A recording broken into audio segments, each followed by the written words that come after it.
இல்லை, அதாவது 200 ரூபாய் கொடுத்து கூப்பிடுறாங்கிறது அது திராவிட முன்னேற்ற கழகத்துடைய பாலிசி. ஒரு கட்சி இவ்வளவு எழுச்சியாக எந்த இயக்கமும் இருக்காது.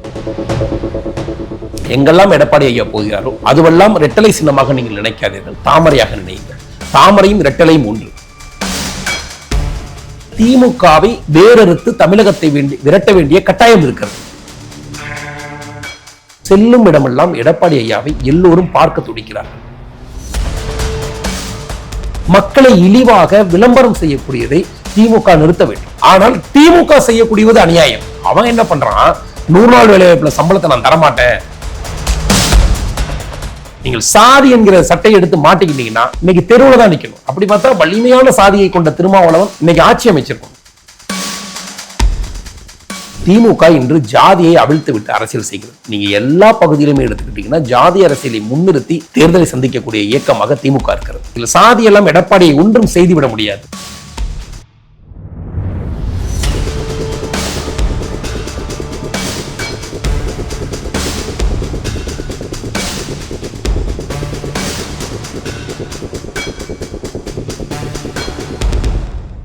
ஆகஸ்ட் 24ஆம் தேதி திண்டுக்கல்லில் தமிழக மக்கள் முன்னேற்ற கழகத்தின் வெள்ளி விழா மாநாடு சமூக சமத்துவ மாநில மாநாடாக நடைபெற உள்ளது. அனைவரும் வாரீர், அழைக்கிறார் தமிழினவேந்தர் ஜான் பாண்டியன். ஓகே சார், தமிழ்நாட்டை பொறுத்த வரைக்கும் உங்களுடைய என்டிஏ கூட்டணி சார்பில் அதிமுக தலைமையில் தான் ஆட்சி அமைப்போம் அப்படிங்கிற மாதிரி சொல்லிட்டாங்க. எடப்பாடி பழனிசாமி அவர்கள் பார்த்தீங்கன்னா தொடர்ந்து அவருடைய மக்களை மீட்போம், தமிழகத்தை காப்போம் அப்படிங்கிற பிரச்சாரத்தை எடுத்துட்டு போய்கிட்டு இருக்காரு. 100 தொகுதிகளை அவர் கவர் பண்ணிட்டாரு. இந்த 100 தொகுதிகளை கவர் பண்ணதுக்கு அப்புறமா அந்த மக்கள்கிட்ட அந்த ஆதரவு இருக்கும்ல, அதை நீங்கள் எப்படி பார்க்குறீங்க? அப்படின்னா இதெல்லாம் 200 ரூபா கொடுத்து இந்த கூட்டத்தை கூட்டுறாங்க, என்னென்ன கொடுக்கணுமோ அதெல்லாம் கொடுத்து தான் கூப்பிடுறாங்க, இது ஒரு மாயை அப்படிங்கிற மாதிரி சொல்கிறாங்க. அதை நீங்கள் உண்மை நினைக்கிறீங்களா? அது இல்லை, அதாவது 200 ரூபாய் கொடுத்து கூப்பிடுறாங்கிறது அது திராவிட முன்னேற்ற கழகத்துடைய பாலிசி. இன்னைக்கு ப்ராக்டிக்கலாகவே அரசியல் சார்ந்து மக்கள் யாருடைய பேச்சையும் கேட்பதற்கெல்லாம் வருவதில்லை. இதை நம்ம உண்மையாகவே பேசுவோம். இது ஒன்றும் மாற்று கருத்தெல்லாம் ஒன்றும் கிடையாது. மக்களுக்கு தெரியாத உண்மைகள் கிடையாது. எந்த கட்சியையும் சார்ந்து ஒரு தலைவர் மீது ஒரு விருப்பத்தோடு, இப்போ இன்னைக்கு அம்மா புரட்சி தலைவி அம்மா இருந்தார். புரட்சி தலைவி அம்மா இருக்கும்போது அம்மாவை சந்திக்க வேண்டும் என்கிற ஒரு மிகுந்த எழுச்சி இருக்கும். அம்மா என்றாலே ஒரு சக்தி மிகுந்த ஒரு ஆளுமை. லட்சக்கணக்கான மக்கள் அம்மாவை தேடி போய் சந்திப்பார்கள். கலைஞர் இருந்தார். கலைஞருடைய பேச்சுக்களை கேட்பதற்காக மிகப்பெரிய அளவில் கொள்கை சார்ந்த கூட்டங்கள் வரும். இன்னைக்கு பாரதிய ஜனதா கட்சியுடைய நரேந்திர மோடி ஐயா வந்தார் என்றால் நாங்கள் எங்கேயும் 200 ரூபாய் கொடுக்கறது கிடையாது, வேன் கூட கொடுக்கறது கிடையாது. ஆனால் எங்களுடைய தலைவர் வருகிறார்கள் என்றால் மோடி ஐயாவை சந்திக்க வேண்டும் என்கிற ஒரு ஆளுமை, ஒரு கிரேஸில் அந்த கூட்டம் வருகிறது. ஆனால் இன்று எடப்பாடி ஐயாவா திராவிட முன்னேற்ற கழக ஸ்டாலினா அப்படின்னு நீங்கள் ஒரு போட்டியை வைத்துக் கொள்ளலாம். இந்த 2 போட்டிகளில் கடந்த எதிர்க்கட்சியாக இருக்கும்போது ஸ்டாலின் நமக்கு நாமே பயணம் செய்யணும். ஆமாம், அது எவ்வளவு பெரிய ஷூட்டிங் பயணம் என்பது தமிழ்நாடு மக்கள் எல்லோரும் அறிவோம். அதுவும் 2 முறை ஆட்சியில் அதிமுக இருக்கிறது. 2 முறை ஆட்சியில் மிக குழப்பமான சூழ்நிலையில் இன்னைக்கு 4 எம்எல்ஏ போவாங்களா, நம்ம கவர்மெண்ட் போகுமா, மத்திய அரசு நம்ம சப்போர்ட் பண்ணுமா பண்ணாதாங்கிற நிலையில் எடப்பாடி 4 வருடம் ஆட்சி இருந்தார். கிட்டத்தட்ட கோவிட் மட்டும் அதில் 2 வருட காலம் கோவிட்னால பாதிப்புகளை ஆட்சி பண்ணுறாரு. அந்த ஆட்சியிலே நமக்கு நாமை திட்டத்தை பண்ணுவதற்கு கூட திமுக 200 ரூபாய் கொடுத்து அந்தந்த ஊரில் விளம்பர போர்டு வச்சு பிரசாந்த் கிஷோர் போன்ற 300 கோடி ரூபாய் ஃபீஸ் கொடுத்து ஒரு செட்டப் நாடகங்கள் நடத்தினாங்க. ஆனால் 4 ஆண்டு காலம் ஸ்டாலினுடைய உயரம் என்பது உண்மையிலே எடப்பாடியுடைய பாப்புலாரிட்டியோட பெருசு. அதில் மாற்றுக்கருத்து எதுவும் கிடையாது. ஏன்னா கலைஞருடைய மகனாக இருந்திருக்கிறார். வெகு காலம் அரசியல் களத்திலே ஸ்டாலின் சக்தி மிகுந்தவராக அதிகாரத்தில் இருந்திருக்கிறார். ஆனால் எடப்பாடி ஐயா ஒரு சாதாரண விவசாய குடும்பத்தை சார்ந்தவர். தன்னுடைய கட்சியை ஆளுமைக்கு கொண்டு வருவதற்கு 4 வருடங்கள் ஆயிடுச்சு. அந்த கட்சியை அவருடைய பிடிக்கு ஒரு ஒன் மேன் ஆர்மியாக அந்த கட்சியை மாற்றுவதற்கு அவரை விட சீனியரான அமைச்சர்கள் இருக்கிறார்கள். நீங்கள் செங்கோட்டையன் ஐயாவை பொறுத்தவரை நிறைய அமைச்சர்கள் அதில் இருப்பவர்கள் எல்லோரும் அவரை விட சீனியர் அமைச்சர்கள் இருக்கிறார்கள், சீனியர் சட்டமன்ற உறுப்பினர்கள் இருக்கிறார்கள். அவர்களெல்லாம் தன்னுடைய நிர்வாகத்திறனுக்கு கீழே கொண்டு வந்து ஒரு பயணத்தை துவங்குகிறார். கடந்த பாராளுமன்ற தேர்தலிலும் தோல்வி ஏற்பட்டிருக்கிறது. அதை தாண்டி ஒரு பயணத்தை துவங்கி இருக்கும்போது ஒரு கட்சி இவ்வளவு எழுச்சியாக எந்த இயக்கமும் இருக்காது. எங்களுடைய மாநில தலைவர் நயினார் ஐயா சொன்னார், எங்கெல்லாம் எடப்பாடி ஐயா போகிறாரோ அதுவெல்லாம் ரெட்டலை சின்னமாக நீங்கள் நினைக்காதீர்கள், தாமரையாக நினையுங்கள். தாமரையும் ரெட்டலையும் ஒன்று. புரட்சி தலைவி அம்மா வருவது போல எல்லா பாரதிய ஜனதா கட்சியுடைய தொண்டர்களும் கொடியோடு போய் நில்லுங்கள். நாம் எல்லோரும் ஒற்றுமையை காட்டுவோம். ஏனென்றால் திமுகவை வேறறுத்து தமிழகத்தை விரட்ட வேண்டிய கட்டாயம் இருக்கிறது. அது ஒன்றுதான் நம்மளுடைய நோக்கம்னு எல்லா 100 தொகுதியிலுமே பாரதிய ஜனதா கட்சி தொண்டர்கள் ஆயிரக்கணக்கானோர் போய் கலந்துக்கிறோம். எங்களுடைய சொந்த விருப்பத்தின் அடிப்படையில் போய் கலந்துக்கிறோம். எங்கள் கட்சியை பொறுத்தவரை அதிமுக திமுக மாதிரி மிகுந்த தலைமைக்கு கட்டுப்பட்ட கட்சியா என்பதை விட கொள்கைக்கு கட்டுப்பட்டவர்கள். இங்க இருக்கக்கூடிய அடிப்படை தொண்டன் கூட மிகுந்த சுயமரியாதை உணர்வோடு இருப்பான். ஏன்னா இவன் வந்து எப்படின்னா, நீங்கள் கூட நினைச்சிருப்பீங்க, அண்ணாமலை இருந்தார், மாநில தலைவராக இருந்தார், மிக செல்வாக்கோடு இருந்தார், மிக எழுச்சியோடு இருந்தார். ஆனால் அண்ணாமலை ஐயா போனதற்கு பிறகு நயினார் நாகேந்திரன் ஐயா வந்த பிறகு கூட கட்சியில் இருக்கக்கூடிய எந்த ஒன்றிய தலைவர்களோ அடிப்படை தொண்டர்களோ கட்சியை மாறி போகவில்லை, கட்சி வேலை செய்யாமல் போகவில்லை. அண்ணாமலை இந்த இடத்தில் இல்லாமல் போனது வருத்தம், நான் உட்பட எல்லோருக்கும் வருத்தம். ஆனால் நயினார் ஐயா வந்ததனால் எங்களுக்கு எந்த கோபமும் இல்லை. எங்கள் கட்சி அந்த தலைமையை ஏற்றுக்கொள்ளக்கூடிய, அமைப்பை ஏற்றுக்கொள்ளக்கூடிய ஒரு இயக்கம். இது அந்த வலிமை இதுக்கு இருக்கிறது. நாளை மோடி ஐயாவை மாற்றிவிட்டு அந்த இடத்தில் வேறொரு பிரதமராக வந்தாலும் இதே எழுச்சியோடு கட்சி வேலை நடக்கும். இந்த அமைப்பின் வழியாக வந்தவர்கள் எல்லோரும் நாங்கள் ஒன்று சேர்ந்து எடப்பாடியை விரும்பி தான் போய் நின்றோம். நாங்கள் யாரும் கட்சி வந்து சொல்லுது போய் தான் ஆகணுங்கிற கட்டாயத்தில் யாருமே இப்போ பிஜேபிக்காரன் யாருமே அந்த மாதிரியான கான்செப்ட் கிடையாது. உடனே சொல்லுவான், பிஜேபிக்காரனுக்கு அதிகம் தெரிஞ்சது விரும்பினா வேலை செய்வாங்க, விரும்பலைன்னா வீட்டில் இருப்பாங்க, அடுத்த 3 வருஷம் தலைவர் மாறிக்கும் வேலை செய்வோம், அவ்வளோதான், வேற கட்சிக்கு போகணுங்கிற எண்ணம்லாம் இருக்காது. மீண்டும் யார் தனக்கு பிடித்தவங்க இருக்காங்களோ அப்போ வேலை செய்வாங்க, இல்லைன்னா விலகி இருப்பாங்க. இந்த பார்ட் டைம் பாலிடிக்ஸ் பிஜேபியுடைய தொண்டர்கள் எல்லோரும் இந்த கட்சியை வச்சு பிழைப்பு நடத்துவது அந்த மாதிரியான மனிதர்கள் பெரும்பாலான யாருமே இங்கே கிடையாது. ஆனால் நாங்கள் எல்லோரும் எல்லா கருத்து வேறுபாடுகளையும் மறந்து மாநில தலைவர் நயினார் நாகேந்திரன் சொல்ல நியாயத்தை புரிந்து கொண்டோம். கரெக்ட், ஒரு கட்சி ஆட்சியில் இருக்க வேண்டும், ஒரு கட்சி ஆளும் கட்சியாக இருக்க வேண்டும். எங்களுடைய மேலிட பொறுப்பாளர் அரவிந்த் பானர்ஜி அடிக்கடி ஒரு விஷயத்தை சொல்வார். அதாவது, நான் ஒரு காஃபியை குடிக்கிறேன், ஒரு காஃபியை குடிக்கும்போது அதோடைய சுவை என்னன்னு எனக்கு தெரியும், ஆனால் நீங்கள் வெறும் சுடுதண்ணியை குடிச்சிட்டு அது சுவையாக இருக்குன்னு சொல்கிறீங்க. ஆளும் கட்சியில் இருக்கும்போது தான் மக்களுக்கு நீங்கள் ஏதாவது ஒன்று செய்ய முடியும். நாம் எத்தனை இடங்கள் இருக்கிறோம் என்பது கேள்வி அல்ல, நாம் ஆளும் கட்சியாக இருக்க வேண்டும். அதற்கு எண்கள் எத்தனையோ அதுதான் தேவை. நாம் ஒரு 40 நம்பர் நின்று 40 நம்பர் ஜெயிச்சா கூட அந்த 40 என்பது மிக வலிமையானது. அந்த 40ஐ வைத்து நம்மை நம்பி இருக்கக்கூடிய மக்களுக்கு நம்ம ஏதாவது செய்ய முடியும். எவ்வளவு காலம் எதிர்கட்சியில் இப்போ நீங்கள் சீமான் 6% வாங்குகிறார், 7% வாங்குகிறார், 8 ஏன் 22% வாங்கினா கூட அந்த ஊருக்கு ஒரு சின்ன பைப்பை திறக்கணும்னா ஒரு ஊராட்சி பிரசிடண்டால தான் முடியும். கண்டிப்பாக சீமான் செய்ய முடியாததை ஒரு ஆளுங்கட்சியுடைய பஞ்சாயத்து தலைவர் செய்ய முடியுமா? முடியாதா? ப்ராக்டிக்கலாக தானே, அந்த அதிகாரம் அவருக்கு இருக்குல்ல. அதிகாரம் மிக முக்கியம். ஒரு ஒன்றிய கவுன்சிலர் நினைத்தால் ஒரு அதிகாரத்தை ஒரு ரோடு போட முடியும். ஒரு எம்எல்ஏ நினைச்சா தான் தொகுதியில் ஊழல் இல்லாத, லஞ்ச லாவண்யம் இல்லாத ஒரு தொகுதி முழுவதும் இருக்கக்கூடிய தாசில்தார்கள் எல்லோரையும் கண்ட்ரோல் செய்ய முடியும். அப்போ அதிகாரம் மிக முக்கியமானது. அதுதான் மக்களுக்கு வேலை செய்ய. அதற்கான வாய்ப்பு கிடைக்கும் போது நாம் தனித்து போய் நிற்கிறோம், தனித்து போய் வேலை செய்கிறோம், தனித்து போர்க்களத்தில் நிற்பதால் மக்களுக்கும் லாபம் இல்லை, எதிரிகள் லாபம் அடைகிறார்கள். இந்த பிராக்டிக்கலை அடிப்படை பாரதிய ஜனதா கட்சியில் இருக்கக்கூடிய ஒவ்வொரு தொண்டர்களும் புரிந்து கொண்டு நாங்கள் எல்லோரும் செல்கிறோம். செல்லும் இடமெல்லாம் எடப்பாடி ஐயாவை எல்லோரும் பார்க்க துடிக்கிறார்கள். எனக்கு ரொம்ப வித்தியாசமான அனுபவமாக இருந்துச்சு. நீங்கள் புதுக்கோட்டையெல்லாம் வரும்போது பார்த்தீங்கன்னா கிட்டத்தட்ட ஒரு 20-25 பேர் இருப்பாங்க. நீங்கள் புதுக்கோட்டை மாவட்டத்தை பார்த்தீங்கன்னா இன்றைக்கி ஒரே ஒரு சட்டமன்ற உறுப்பினர் மட்டும்தான் விஜயபாஸ்கர் இருக்கிறார். கிட்டத்தட்ட ஒன்மேன் ஆர்மி போல் அந்த மாவட்டத்தை நடத்தி கொண்டு வருகிறார். ஒரு 2 நாள் 3 நாள் பயணம் அந்த 6 சட்டமன்றத்திற்கு வருகிறார். 6 சட்டமன்றத்திலையும் பார்த்தீங்கன்னா கிட்டத்தட்ட எல்லா சட்டமன்றத்திலையுமே 20,000 பேர் 15,000 பேர் இயற்கையாக மக்கள் வருகிறார்கள். இங்கே 200 ரூபாய் கொடுத்து கூப்பிட்றாங்க, 100 ரூபாய் கொடுத்து கூப்பிட்றாங்க. அது மக்களை இழிவு செய்வது. இன்றைக்கி சாதாரணமாக ஒரு வேன் அனுப்பணும், ஒரு மக்கள் வருவதற்கு ஒரு வேளை உணவு கொடுக்கணும். இது பிராக்டிக்கல். இது இல்லாமல் யாரும் வருவதற்கு தயாராக இல்லை. இதை கொடுப்பது என்பது ஒவ்வொரு அரசியல் தலைவர்களுடைய கட்டாய கடமை. நான் என்ன கேட்குறேன், நான் ஒரு கட்சி, நான் உனக்கு நல்லது செய்கிறேன்னு விரும்புகிறேன். அப்போ நான் என்னுடைய கட்சி சார்ந்த ஒரு கூட்டத்திற்கு மக்களை அழைக்கிறோம். மக்களை அழைக்கும் போது ஒரு வண்டி கொடுக்கறதும் அவங்களுக்கு வர்றதுக்கு ஒரு உணவுக்கு கொடுக்கறதும் இயல்பு தானே. இதில் என்ன தவறு இருக்குது? இது மக்களுடைய அடிப்படை கவனம். நம்மளை நம்பி வர்றவங்களுக்கு நம்ம செய்யணும். நீங்கள் அதில் வலிமையாக ஒன்று நினைக்க வேண்டும். ஒரு 20,000 பேரே ஒரு சட்டமன்றத்தில் நீங்கள் வந்து கூப்பிடணும்னா ஒரு அதிகபட்சம் ஒரு தனி மனிதனால் ஒரு 200 பேர் கூப்பிட முடியும். அதிகபட்சம் அவ்வளோதான். ஒரு 200 பேரை ஆர்கனைஸ் பண்ணி 10 வேன் வச்சு 200 பேரை கூப்பிட்டு ஒரு ஸ்பாட்டுக்கு கொண்டு வந்து வைக்கணும்னா ஒரு வண்டிக்கு ஒரு 5,000 ரூபாய் தேவைப்படும். 50,000 ரூபாய், ஒரு 50,000 ரூபாய் எக்ஸ்ட்ரா செலவாகும். டீ கடையில் நின்னா கூட 10 வேனில் நின்னாங்கன்னா கூட ஒரு ஆள் 100 ரூபாய்க்கு சாப்பிட்டா அது 10,000 பில் ஆகிடும். ஒரு ஹோட்டலில் நின்னாங்கன்னா 30,000 ரூபாய் பில் ஆகிடும். அப்போ 1,00,000 ரூபாய் செலவாகுது ஒரு 200 பேரை கூப்பிடுவதற்கு. அப்போ கிட்டத்தட்ட 1 கோடி ரூபாய் ஒரு சட்டமன்றத்திற்கு செலவு செய்கிறது அண்ணா திராவிட முன்னேற்ற கழகம்.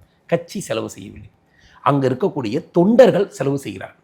ஒரு சட்டமன்றத்திலே 100 தொண்டர்கள் 200 பேரை அழைத்து செல்வதற்குரிய வலிமை இருந்தால் தான் அந்த 20,000 பேரை கூப்பிட முடியும். அப்போ ஒரு சட்டமன்றத்தில் 100 அதிமுகவுடைய தலைவர்கள் துணிச்சலாக இன்னைக்கு கவர்மெண்ட் வரும், எடப்பாடி ஐயா வந்து சிஎம் ஆவார், அந்த இடத்துல இருக்கக்கூடிய பாரதிய ஜனதா கட்சியுடைய தொண்டர்கள் அவங்க 100 பேர் ஆக்டிவாக நம்ம செலவு செய்து கூட்டிகிட்டு போவோம், எடப்பாடியை சந்திக்க கூட்டிகிட்டு போவோம். அப்படி கூட்டிகிட்டு வரும்போது அது நம்பிக்கையை தான் அதிகரிக்கும். அப்போ எடப்பாடியை வென்று தானே காட்டியிருக்கிறார். நீங்கள் திமுக மாதிரி பெரிய சேனல் வச்சு நமக்கு நாம விளம்பரம் பண்ணி பெரிய அப்படிலாம் அவர் ரொம்ப இயல்பாக மிக சாதாரணமாக சந்திக்கிறார்.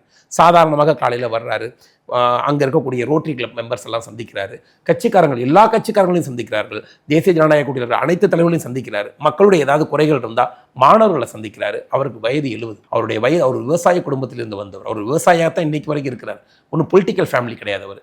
அவர் வருகிறார், கல்லூரி மாணவர்களை சந்திக்கிறார், அப்புறம் பப்ளிக் சந்திக்கிறாரு.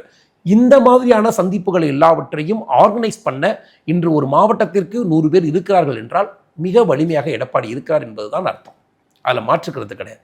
எடப்பாடியை விரும்பாமல்லாம் மக்கள் ஏற மாட்டாங்க. ஒன்று புரிஞ்சுக்குங்க, நீங்கள் மக்களுக்கு வேன் கொடுத்து, நீங்கள் சாப்பாடு கொடுத்து, வேறு யாரோ ஒரு தலைவர்கள் வர்றாங்க, விரும்பாத தலைவர் வர்றாங்க, நீங்கள் வாங்கினா வரமாட்டாங்க. மக்கள் அவ்வளோ இழிவானவர்கள் கிடையாது.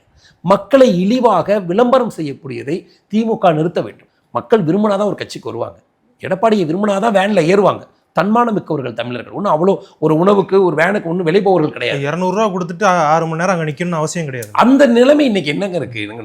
320 ரூபா 100 நாள் வேலை வாய்ப்பில் போய் காலைல 1 மணி நேரம் படுத்திருந்தா வரப்போகுது.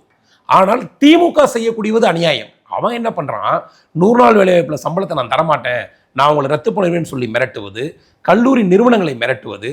இப்போ உங்கள் ஸ்டாலினுக்காக பள்ளிக்கூடங்களே மூடி மாணவர்களை கூட்டிட்டு வர்றாங்க. கட்டாயத்தின் அடிப்படையில் திமுக கூட்டம் கூடுகிறது. கரெக்டா? தமிழகத்திற்கு கடமையை செய்ய வேண்டும், எடப்பாடியை எம்ஜிஆர் போல நினைத்து கூட்டம் கூடுகிறது. கூட்டத்தை கூட்டுவதற்கும் கூட்டம் கூடுவதற்கும் உள்ள வித்தியாசத்திலே அடுத்த ஆட்சி யாருடைய ஆட்சி என்பதை மக்கள் புரிந்து கொள்ளும். ஓகே சார், நீங்கள் ஒரு தென் மாவட்டத்துக்காரர் அப்படிங்கிறதுனால டெல்டா பகுதியில் வந்தாலுமே தென் மாவட்டத்தின் துவக்கம் அப்படின்னு சொல்லலாம். ஸோ தென் மாவட்டத்தில் அதிமுகவுக்கு செல்வாக்கே இல்லை, குறிப்பாக முக்குளத்தோர் அவங்களுக்கு எதிராக இருக்காங்க அப்படிங்கிற ஒரு நரேட்டிவ் இருக்குது. ஸோ அதற்கு உங்களுடைய பதில் என்னவா இருக்கும்? இப்போ அவங்க போயிட்டு வந்ததுக்கப்புறமா அந்த பார்வை கொஞ்சம் மாறி இருக்கு. ஸோ நீங்கள் அங்கே களத்தில் இருக்கக்கூடிய நபர், உங்களுக்கு அது தெரிஞ்சிருக்கும். ஸோ அதனால் உங்ககிட்ட கேட்குறேன். அதாவது மக்கள் சாதியாக பிரிந்து வாக்களிக்கக்கூடிய நிலையில் இப்போது இல்லை. இன்றைக்கி மக்கள் மனநிலை மாறி இருக்கிறது. ஒரு 15-20 ஆண்டுகளுக்கு முன்னால் வேணால் அந்த வித்தியாசம் இருக்கலாம். ஒரு ப்ராக்டிக்கலான விஷயம் என்னென்னா, இப்போ தினகரன் ஐயா இருந்தார், அவர் முக்குளத்தோர் என்று தான் அவர் மீது எல்லாரும் சாயம் பூசினாங்க. ஆனால் அவர் முக்குளத்தோர் அரசியலை முதல்ல செய்யலை. அவரை சுற்றி வந்த அத்தனை சட்டமன்ற உறுப்பினர்களும் வேறு வேறு சமுதாயத்தை சார்ந்தவர்கள் தான். சசிகலா அம்மையார் இருந்தார், அவர் மீது முக்குளத்தோர் சாயத்தை எடுத்து மேலே ஊற்றுனாங்க. ஆனால் அவர் முதலமைச்சராக்கினது யாரை? கவுண்டர் சமுதாயத்தை தான் முதலமைச்சராக்கினார். அதிமுகவில் சாதி அரசியல் கிடையாது. அது அதிமுகவாக இருந்தாலும் சரி, பாரதிய ஜனதா கட்சியாக இருந்தாலும் சரி. இப்போது நயினார் நாகேந்திரன் ஐயா இருக்கிறார். நயினார் நாகேந்திரன் நாங்கள் முக்குளத்தோர் தலைவர் என்று பார்ப்பது கிடையாது. அந்த சிந்தனையே எங்களுக்கு கிடையாது. காரணம், அப்படிப்பட்ட காலங்கள் இன்று மாறிவிட்டது. இன்றைக்கி நான் இந்த ஜாதிக்காரன், எனக்கு ஓட்டு போடுங்கன்னு சொல்கிற அளவுக்குலாம் யாரும் வலிமையாக இல்லை. எந்த சமுதாய மக்களும் இல்லை. வேணுமென்றால் வேட்பாளரை தேர்வு செய்வதற்கு, ஒரு குறிப்பிட்ட பகுதியில் வாக்குகளை பெறுவதற்கு அது பயன்படும். ஆனால் அதை சொல்லி பேசி வாக்கு கேட்பது என்பது தமிழகத்தில் அவமானம் என்கிற நிலை வந்துருச்சு. எடப்பாடி ஐயாவை தான் அதிமுகவை கட்டமைக்க முடியும் என்று எல்லா மக்களும் நம்புகிறார்கள். நீங்கள் இன்றைக்கி முக்குளத்தோடு எடுத்துக்கிட்டிங்கன்னா, பெரும்பாலான அகமுடையாருடைய தலைவர்கள் எல்லோரும் திராவிட முன்னேற்ற கழகத்தில் இருக்கிறாங்க. இன்றைக்கி பேராவூரணி எம்எல்ஏவாக, டெல்டா பகுதியில் பேராவூரணி எம்எல்ஏவாக இருக்கட்டும், டிஆர்பி ராஜா குடும்பமாக இருக்கட்டும், இவர்கள் எல்லோரும் பார்த்திங்கன்னா திமுகவை சார்ந்து இருக்கிறார்கள். நீங்கள் அங்கே இருக்கக்கூடிய வைத்தியலிங்கம் எல்லாம் தேசிய ஜனநாயக கூட்டணியில் இருக்கிறார்கள். அவர்கள் இன்னும் எங்களுடைய கூட்டணியை விட்டு போகலை. அவர்கள் எல்லோரும் பிரிந்திருக்கிறார்கள் என்று வேண்டுமானாலும் ஒன்று சேர்ந்திருப்பார்கள். அந்த இடத்தில் வைத்தியலிங்கம் ஐயாவை புறக்கணித்திருக்காங்கன்னா, அந்த இடத்துல மாசேகர் என்கிற இன்னொரு கல்லர் சமுதாயத்தை சேர்ந்தவர் தான் மாவட்ட செயலராக இருக்கிறார். பிராக்டிக்கல். புதுக்கோட்டை மாவட்டத்திலே இன்னைக்கு பார்த்தீங்கன்னா விஜயபாஸ்கர் கல்லர் சமுதாயத்தை சேர்ந்தவர் தான் மாவட்ட செயலராக இருக்கிறார். புதுக்கோட்டையுடைய அடுத்த 2வது மாவட்டத்தில் இருக்கிறது பார்த்தீங்கன்னா மறவர் சமுதாயத்தை சேர்ந்த வைரமுத்து அவர்கள் தான் இருக்கிறார்கள். அப்போ உதயகுமார் அவர்கள் மறவர் சமுதாயத்தை சேர்ந்தவர்கள் தான் இருக்கார். இவர்கள் எல்லோரும் அதிமுகவிலே மிக பவர்ஃபுல்லாக இருந்தவங்க. எசகி சுப்பையா இருக்கு. இவங்க எல்லாரும் அதிமுகவில் மிக வலிமையாக இருந்தவர்கள். எம்ஜிஆர் காலத்து அரசியல்வாதிகள் கூட அவங்களாம் சொல்லலாம். அவங்க எல்லோரும் எடப்பாடி கூட தானே இருக்கிறாங்க. அப்போ எப்படி ஒரு சமூகத்தின் எதிரியான அரசியல்? அவர் எடப்பாடி அந்த அந்த அந்த இதெல்லாம் உடைச்சிட்டு வெளியே வந்துட்டாருங்க. அவருக்கு அந்த மாதிரியான பார்வையெல்லாம் கிடையாதுங்க. அவர் இந்துக்களுக்கான தலைவராகவோ, அவர் சமுதாயத்தின் தலைவராகவோ இல்லை. அவர் ஒரு தமிழகத்தினுடைய தலைவராக ப்ரொஜெக்ட் ஆகிட்டார். பாரதிய ஜனதா கட்சியுடைய நயினார் நாகேந்திரன் ஐயாவை கூட நாங்கள் முக்குளத்தோர் சமுதாயம் என்றெல்லாம் அவரும் பார்க்கறது கிடையாது. அந்த சிந்தனையே அவருக்குமே முதல்ல கிடையாது. அவர் கட்சியில் கீழே ஒரு மாநில டீம் போடுறாரு. எந்த டீம்லையும் நம்மளுடைய சமுதாயம் முக்கியத்துவம் பெறணும், நம்ம சமுதாயத்துக்காக தான் அரசியல் செய்யணும்ல அவர் செய்யலையே. அப்படி பார்த்தால் ஓ பன்னீர்செல்வம் ஐயா அவர்களை தூக்கில சுமக்கணும், சொந்த சமுதாயத்தை சார்ந்தவன். அந்த பார்வை அவர்களுக்கு கிடையாது. ஆனால் அவர்கள் அந்த பதவிக்கு வந்தால் அந்த சாயத்தை பூசிடுவாங்க மற்றவங்க எல்லாரும் சேர்ந்து. இது பிராக்டிக்கல். அப்படியெல்லாம் சாதிய பார்வையோடு எடப்பாடி இல்லை. அவர் தமிழகத்தின் ஒட்டுமொத்தமான தலைவராகத்தான் பார்க்கப்படுகிறார். நாங்கள் வேறு சமுதாயத்தை, நாங்கள் முக்குளத்தூர் சமுதாயத்தை சார்ந்தவர்கள் அல்ல. ஆனால் என்னுடைய பார்வையிலே விஜயபாஸ்கர் இருந்தால் கூட நாங்கள் அவர் ஒரு நல்ல அமைச்சராகத்தான் பார்க்கிறோம். ஒரு நல்ல லீடர் விஜயபாஸ்கர், இந்த ஒரு நல்ல எஃபிசியன்ட் லீடர். இவர் இருக்கும்போது சுகாதாரத்துறை எப்படி இருந்தது, இவர் இருக்கும்போது எவ்வளவு வலிமையாக இருந்தது. அண்ணாமலை இருக்கும்போதும் தமிழகத்தின் தலைவராக பார்த்தோம், கவுண்டர் தலைவராக நாங்கள் பார்க்கவில்லை. நயனார் ஐயா இருக்கும்போது தமிழகத்தின் தலைவராக பார்க்கிறோம், அவரை நாங்கள் மறவர் தலைவராக பார்க்கவில்லை. இந்த சிந்தனையே, இந்த சித்தாந்தமே தேசிய ஜனநாயக கூட்டணி இல்லை. இந்த சிந்தனை கடுகளவு இருக்குமானாலும் இன்று களத்தில் நின்று கவுன்சிலர் கூட ஜெயிக்க முடியாது. நீங்கள் சாதி என்கிற சட்டையை எடுத்து மாட்டிக்கிட்டீங்கன்னா இன்னைக்கு தெருவில் தான் நிற்கணும். அப்படி பார்த்தா வலிமையான சாதியை கொண்ட திருமாவளவன் இன்னைக்கு ஆட்சி அமைச்சிருக்கணும். இன்னைக்கு எத்தனை சதவீத வாக்கு இருக்கும் தலித் சமுதாயத்துடைய வாக்கு? ஒரு 20% வாக்குகள் இருக்குமா? மொத்தமா 20% வாக்குகள். இன்னைக்கு எல்லோரும் சாதியை பார்த்து வாக்களிக்கிறார்கள் என்றால் திருமாவளவன் 20% பெற்றிருக்க வேண்டும். இன்னைக்கு ஐயா தினகரன் ஐயா அவர்களுக்கு ஒட்டுமொத்த கள்ளர் சமுதாயம் பின்னால் இருக்கிறது என்றால் 40 தொகுதியிலே அவர் வென்றிருக்க வேண்டும். பிராக்டிக்கலாக தான் எம்எல்ஏ தொகுதியில் வென்றிருக்க முடியும். எம்எல்ஏ தொகுதியில் அதெல்லாம் இன்னைக்கு சாத்தியம் கிடையாது. அதனால இது சும்மா சாதி அதாவது சில சாதிய அமைப்புகள் இருக்கிறது. ஒரு 100 பேர் இருக்கக்கூடிய அமைப்பு இருந்துக்குவான். அவன் எப்போதுமே அவனுக்கு ஒரு நோய் இருக்கிறது. அவனை சார்ந்து அந்த 100 பேர் 200 பேரை வைத்து ஏதாவது ஒரு பிழைப்பு நடத்துவதற்கு எங்கள் சமூகத்திற்கு முக்கியத்துவம் கிடைக்கல. அதாவது அவங்க சமூகத்தில் எங்கேயாவது ஒரு கட்சியில் ஒருத்தர் மந்திரி இருப்பார், எம்எல்ஏ இருப்பார்.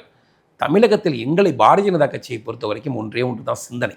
இது அதிமுக சிந்தனையா, இது திமுக சிந்தனையா என்பது நமக்கு கிடையாது. திமுக இன்று ஜாதியை அவிழ்த்து விட்டு அரசியல் செய்கிறது.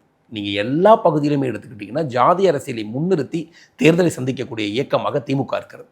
நீங்கள் ப்ராக்டிக்கலாக எல்லா சமூக மக்களையும் பாருங்கள். சேகர் பாபு சென்னையா நாயுடு கையில் ஒப்படைக்கணும், புரியுதுங்களா?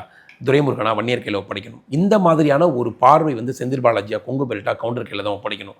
இந்த பார்வை முழுக்க முழுக்க திமுகவுக்கு இருக்கிறது.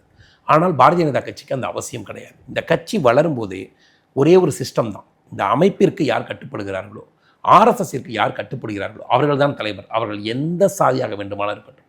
நீங்கள் இன்றைக்கி கூட கொடுத்துருக்காங்க, மாநில இளைஞரணி தலைவர் கொடுத்துருக்காங்க. ஆயிரே வைஷீர் என்கக்கூடிய மிக சொற்பமான செட்டியார் சமூகத்தை சேர்ந்த எஸ்ஜி சூர்யாவுக்கு இளைஞரணி தலைவர் பதவியை கொடுத்திருக்கிறார்கள். திறமைக்காக தான் கொடுத்திருக்கிறார்கள். மாநில ஓபிசி அணி தலைவர், நீங்கள் மாநில பிற்படுத்தப்பட்டோர் அணி என்பது பாரதிய ஜனதா கட்சியில் மிக முக்கியமான ஒரு அணி. அந்த அணி என்பது இந்திய அளவிலே மிக ஓபிசினா ஒரு ஓபிசி மோர்ச்சானா அது very powerful. Yuva Morcha OBC Morcha very powerful. India முழுவதும் அதில் இருக்கக்கூடிய தலைவர்கள், ஜெனரல் செக்ரட்டரி எல்லாம் யாராக இருப்பாங்கன்னா எம்பிக்கள், ஒரு கட்சியிலிருந்து தலைவராக இருந்து கட்சியில் சேர்ந்தவர்களுக்கு அந்த பதவியை கொடுப்பார்கள். அந்த பதவியை வீர திருநாவுக்கரசு என்கிற பேராசிரியருக்கு கொடுத்துருக்கிறோம். அவருடைய சார்ந்த சமூகம் மூப்பனார் சமூகம், அது திருவையாறு ஜி.கே. வாசனுடைய சமூகம். கிட்டத்தட்ட ஒரு 2 மாவட்டங்களில் கூட பெரும்பான்மை இல்லாத சமூகம். அது நோக்கம் அல்ல பாரதிய ஜனதா கட்சி. பேராசிரியர் வீர திருநாவுக்கரசுடைய கருத்தாக்கம் எது, கொள்கை எது, லட்சியம் எது, எதை கொண்டு போய் சேர்ப்பார் மக்களிடத்தில்?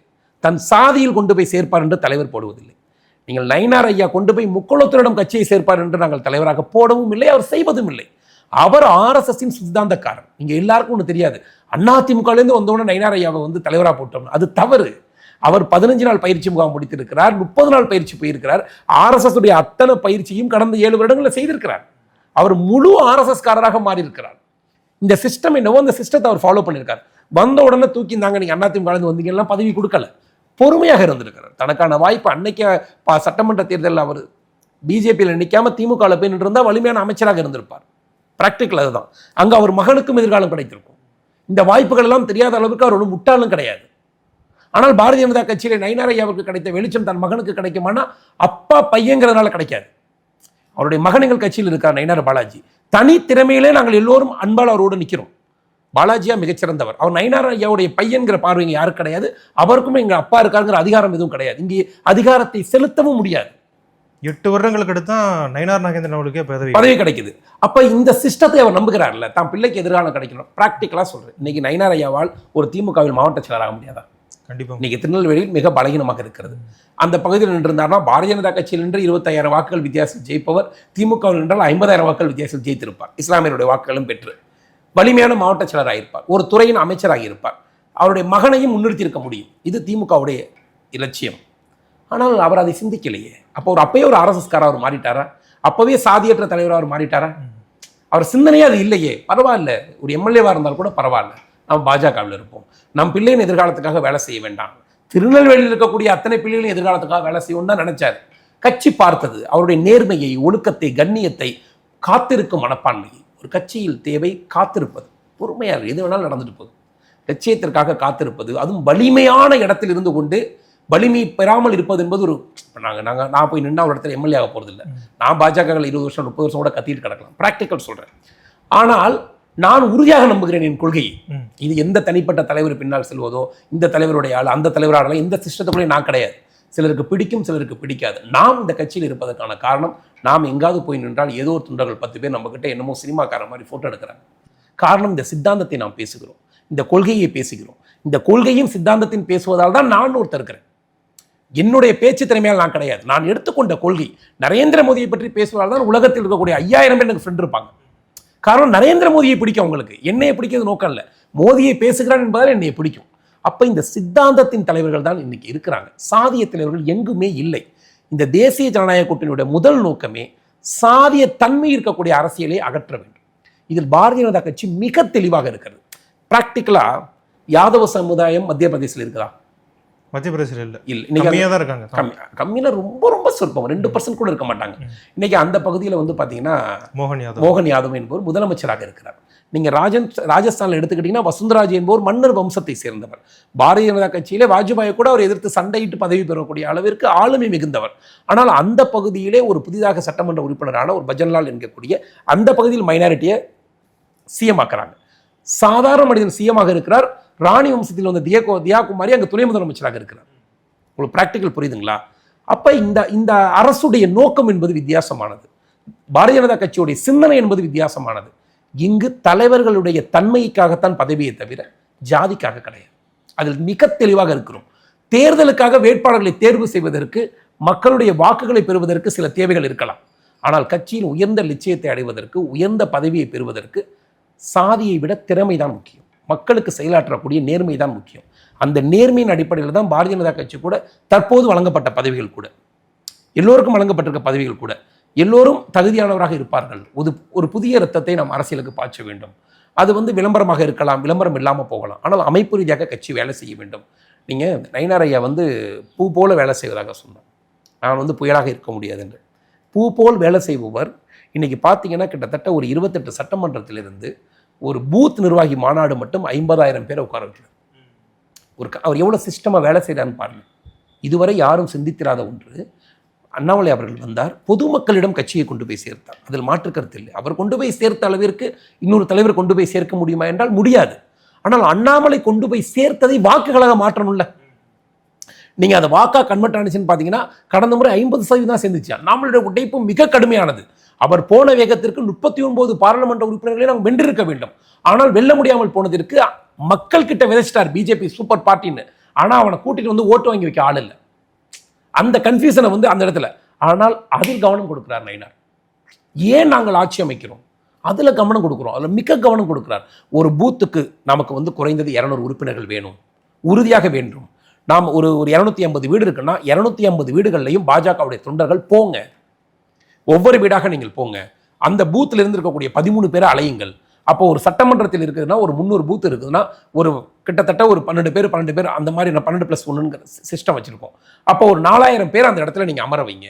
இந்த 4000 பேரும் பாரதிய ஜனதா கட்சியுடைய தளபதிகள், வாக்குகளை போய் வென்றெடுக்க வேண்டிய தளபதிகள். அண்ணாமலை வந்து பேசுவார், மோடி ஐயா வந்து பேசுவார், அமித்ஷா வந்து பேசுவார். இந்த 4000 பேரும் அடுத்த 200 பேரிடம் கொண்டு போய் சேர்த்தாதான் வாக்கு. இந்த 4000 பேரும் குறைந்தது அவர்களுடைய 20 பேரிடமாவது கொண்டு போய் சேர்த்தாதான் வாக்கு. இல்லைன்னா அது வாக்குகள் ஒரு 80,000 வாக்குகளை பெற முடியும். அப்ப இதுல பிளான் பண்றாரு. ஒரு சட்டமன்றத்திற்கு நமக்கு 4000 தீவிரமான காரியகர்த்தா இருக்க வேண்டும். அந்த 4000 பேர் தீவிரமாக நம் கட்சியை கொண்டு போய் சேர்க்க வேண்டும். மத்திய அரசு திட்டங்களை கொண்டு போய் சேர்க்க வேண்டும். அப்போ ஒரு 28 தொகுதி இருக்குன்னா நாம் ஒரு 50,000 பேர் வைத்து முதல் முறையாக வரலாற்றிலே பூத் மாநாடு. எங்கே பாஜகன்னு கேட்பாங்க. ஏதோ கோயம்புத்தூர்ல இருக்கு, கன்னியாகுமரியில் இருக்குன்னா இது வரைக்கும் பேசுவாங்க. ஆனால் இன்னைக்கு அப்படி பேச முடியாது. அந்த நிலையை தன்னுடைய 6 மாத தென்றல் மாதிரியான உழைப்பில் கொண்டு வந்திருக்காரு. மிக யாரையும் கடிந்து கொள்வதில்லை, இப்படி வேலை செய்யுங்க அப்படி வேலை செய்யுங்கன்னு யாரையும் மிரட்டுவதில்லை, எந்த ஆக்டிவிட்டிஸும் கிடையாது. மென்மையாக அவர் முதல்ல பூத் போட வர்றாரு. நாங்கள் எல்லோரும் ஒரு பகுதிக்கு பூத்து போட வரோம்னா நயினார் ஐயா ஒரு கிராமத்தில் போய் உட்காந்து 13 பேரை ஃபோட்டோவை செக் பண்ணி அவங்களுடைய விஷயங்களை எழுதி முன்னுதாரணமாக இருக்கிறார். அப்போ இதுதான் கட்சி போல, இப்படிதான் கட்சியை நடத்த வேண்டும் என்பதை மிக தெளிவாக கொண்டு போய் சேர்க்கிறார். இதையெல்லாம் அரசியல் மாற்றங்கள் சொல்றேன். இதெல்லாம் சமூகத்தால் நடக்கலாம். நயினாருக்கு வந்து திருநெல்வேலியில் பார்த்தீங்கன்னா ஒன்றும் முக்குளத்தூர் வாக்குகளால் வெல்வதே கிடையாது. நீங்கள் திருநெல்வேலி சட்டமன்றத்தில் எடுத்துக்கிட்டிங்கன்னா மெஜாரிட்டி பீப்புளுடைய வாக்குகள் நாடார் இருப்பார்கள், வெள்ளாளர் இருப்பார்கள், பல்லர் சமூகத்தை சார்ந்தவர்கள் இருப்பாங்க. இவ்வளோ வாக்காளர்கள் இருக்கிறாங்க. அவர் தன்னுடைய மாவட்டத்தின் தலைவராக தேர்ந்தெடுத்தவர் தேவேந்திர குல வேளாளர் பலவேஷம் என்பவரை தான் தேர்வு செய்கிறார். அவரிடமிருந்து சண்டையிட்டு திமுகவுக்கு போனவர் அவருடைய சமுதாயத்தை சார்ந்தவர். இது அவர் அப்ப தலைவராக இருக்கும்போது செய்யல. அவர் சாதாரண மாநில துணைத் தலைவராக இருக்கும்போதே தன்னுடைய மாவட்டத்தில் இருக்கக்கூடிய மாவட்ட தலைவர் தேவேந்திர குல வேளாளர் தேர்வு செய்கிறார். இதை பொறுக்காமல் வெளியே செல்பவர் அந்த சமுதாயத்தை சார்ந்தவராக இருக்கிறார், இவருடைய சமுதாயத்தில் சார்ந்தவராக. அப்ப அவருடைய அரசியல் பார்வை எப்படி இருக்கிறது? மக்களுக்காக வேலை செய்யும். இதில் சாதியெல்லாம் எடப்பாடியை ஒன்றும் செய்துவிட முடியாது. தேசிய ஜனநாயக கூட்டிய சாதிய வாக்குகளோ மத வாக்குகளோ ஒன்றும் செய்துவிட முடியாது. தமிழகத்திற்கு வெளிச்சம் தேவை, தமிழகத்திற்கு மாற்றம் தேவை. திமுக என்கிற கட்சி அடியோடு மறைக்கப்பட வேண்டும், திமுக என்கிற கட்சி அடியோடு ஒழிக்கப்பட வேண்டும். இதில் 9 கோடி தமிழர்களும் உயிர்ப்போடு இருக்கிறோம்.